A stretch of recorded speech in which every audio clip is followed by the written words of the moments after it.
اليوم أيها الأصدقاء سوف نتعلم برمجة بسيطة جدا تم استخدام فيها تسجيل ما. نحن لدينا الورقة الأولى INT تحتوي على أداة إدخال للرقم والاسم والكنية، ثم الورقة الثانية التي تحتوي على هذا الجدول. الآن سوف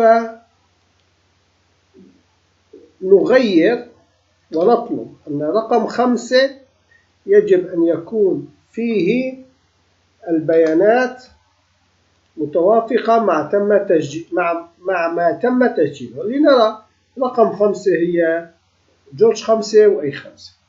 عندما نضغط هذا الزر نلاحظ أنه تم التغيير. كيف تم معرفة أن الذي تم تسجيله هو هنا؟ يوجد لدينا دالة، هذه الدالة تقول أن عملية الماتش، دالة اسمها ماتش، تقول ما هو مسجل في الورقة INT بالخلية C4. لنرى ما هي C4. هنا تم تسجيل رقم 5. فإذا اذهب ماتش أخذ هذا الناتج، اذهب وابحث في العمود أي كله أين موجود. فإذا الماتش أعطاني أنه موجود في السطر السادس. السطر السادس الذي يحتوي هذه البيانات. إذا تم تغيير هنا الرقم إلى رقم 3 نلاحظ أنه تم التغيير، أنه موجود في السطر الرابع. أما الخلية المجاورة هي عملية دمج لكي نحصل على أي 4. فإذا نحن عرفنا هذا هو رقم 4. الماتش لا تعطينا رمز معه، نستطيع أن ندمج هذه الدالة مع الماتش، لكن أحببنا أن نفصل. ما نستفيد من أننا حصلنا على أي 4؟ ما نستفيد أنه الذي تم تسجيله من قبل المستخدم هنا أنه السطر الثالث الذي هو يساوي الأي 3. ماذا نستفيد؟ يوجد لدينا أداة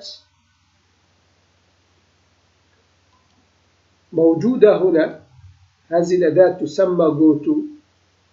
عندما نكتب فيها الدالة التي تقول indirect ما هو موجود في E1 الذي هو A3 ونضغط OK، فإذا يذهب ويحدد هذه الخلية. فإذا لنرى البرمجة الموجودة في هذا الزر ماذا يفعل. ماذا تفعل هذه البرمجة؟ نلاحظ أنها أخذت indirect هذه الدالة. لنرى الآن عندما نطلب تنفيذها يدوي أننا نريد أن تذهب إلى الخلية E مع إشارة دولار مع 1 مع إغلاق، وعندما نضغط عليها الأوكي نلاحظ أنها تحددت مع أننا كنا نطلب تحديدها من قبل. فإذا إذا تم كتابة الدالة وتحديد أن تذهب إلى الإي مع إشارة دولار 1 وإغلاق القوس، نرى أن إشارة الأوكي أنه ذهب وحدد هذه الخلية. ماذا نستفيد؟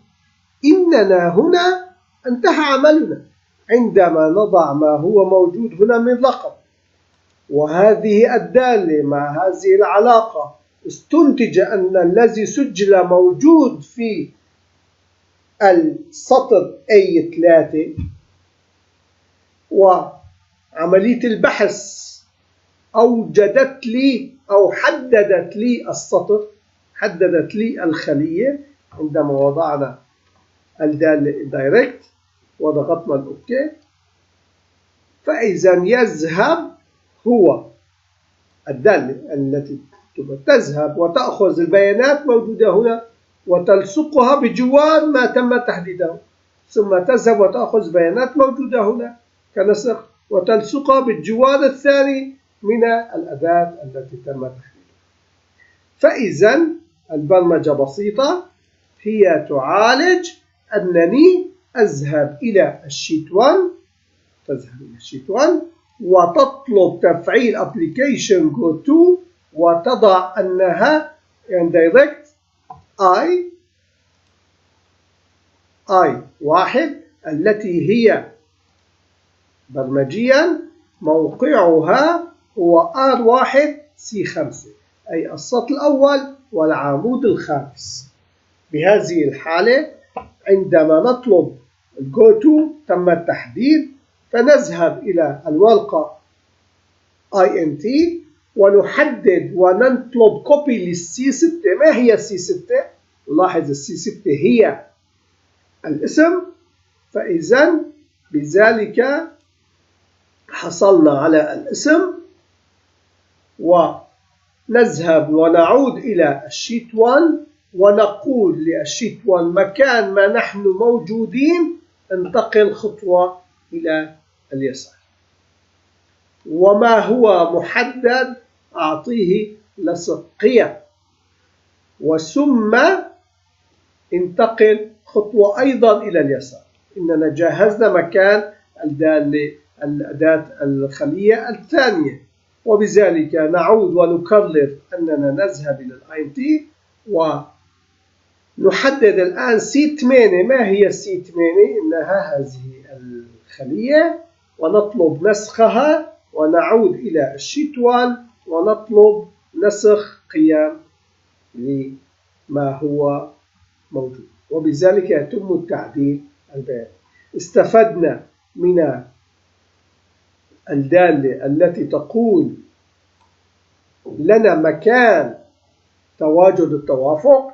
فإذا الماتش ساعدتنا أن أخذت ما هو موجود بالسي 4 الذي هو موجود بالورقة INT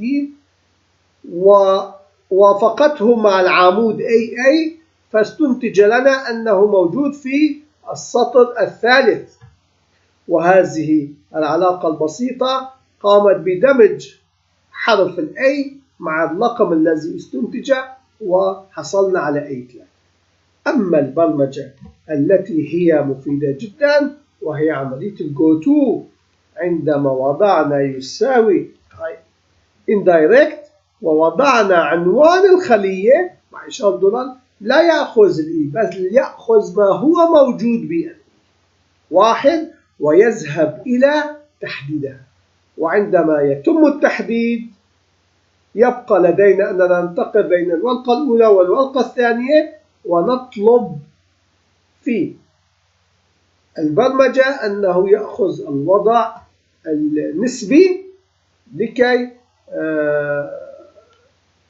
يتحرك على حسب التحديد الأول. برمجة جدا جميلة ومفيدة، أرجو أن تكونوا قد استفدتم منها. إنها تقريبا برمجة فيجوال بيزك، لكننا استعضنا منها بدالة وبميزة الجو تو. أتمنى التوفيق للجميع، نلتقي غدا إن شاء الله.